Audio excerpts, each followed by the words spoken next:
The secret son of popular actor Desmond Elliot don't show for social media. Nigerians don't go dig the song come outside on the picture.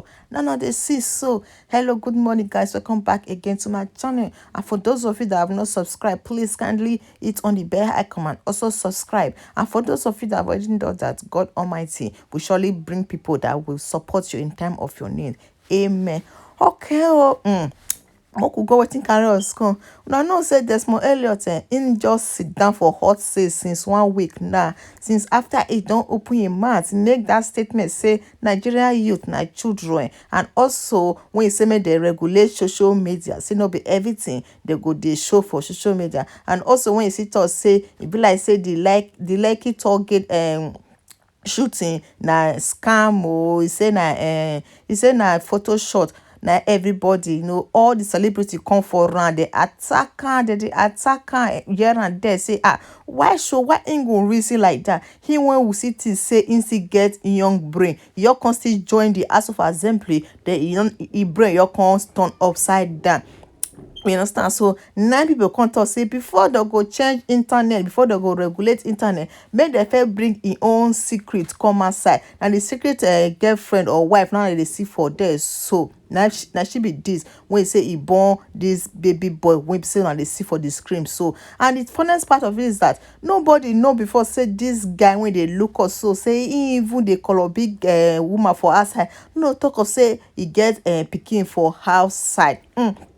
Now one thing about Nigeria be say no just make anything wey be say Nigeria youth go come for you, because if Nigerians mean you, they go dig all those secrets wey e be say you think say you don't bury, they go dig and come outside. For him now, if to say say that in speech wey him give, you go bring all this katakata come outside. I believe say he no go make that speech again. Though say he don't come outside come dey apologize, say he no know wetin come over am. He no know say the speech wey him give go make Nigerians vex like that. He say make dem forgive am. You trust Nigerian youths now? Once they don't vex be that, because they vex say because na dem elect am put for that House of Rep. He suppose dey they talk like mash up like youth when they street, you understand? So they say now make the elect am for them, but as he just enter that post now, you be like say the seat you can turn his brain upside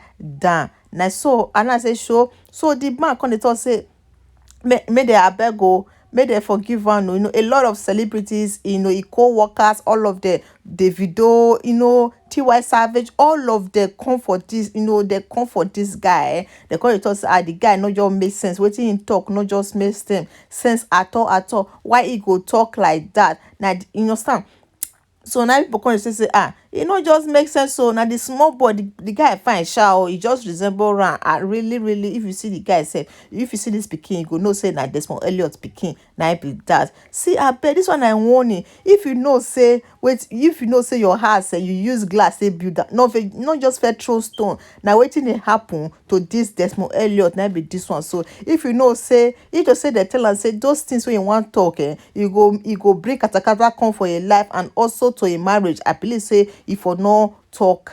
And also make you be say because say you must talk for House of Rep. If you don't know what you want talk, you better say no. You say you no get what you want talk for now. Make you go do your research before you open your mouth talk. You know country where you dey. Say it once. If they don't, if the youth don't mean you, they'll go mean you. They'll go frustrate you, like seriously. They'll go even frustrate your career, your spirit, your emotion. They'll go frustrate her. Now what did they happen to this particular actor? Now be this.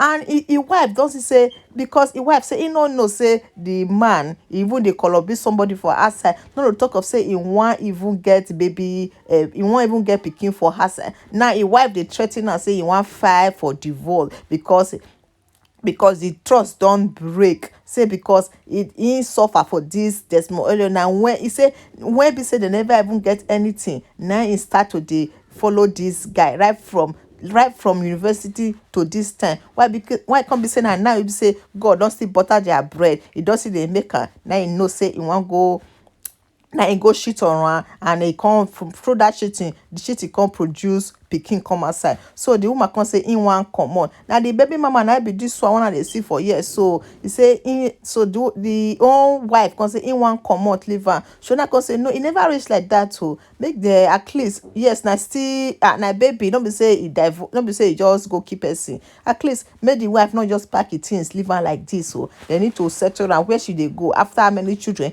Then she want pack her load comot. No, make she at least I believe say they go fit still resolve everything when they go on now. But I know say sometimes it dey pain no man when you suffer follow before you can't know you can't get pikin for outside. And this one see me I can't let you know. Make una bye bye oh.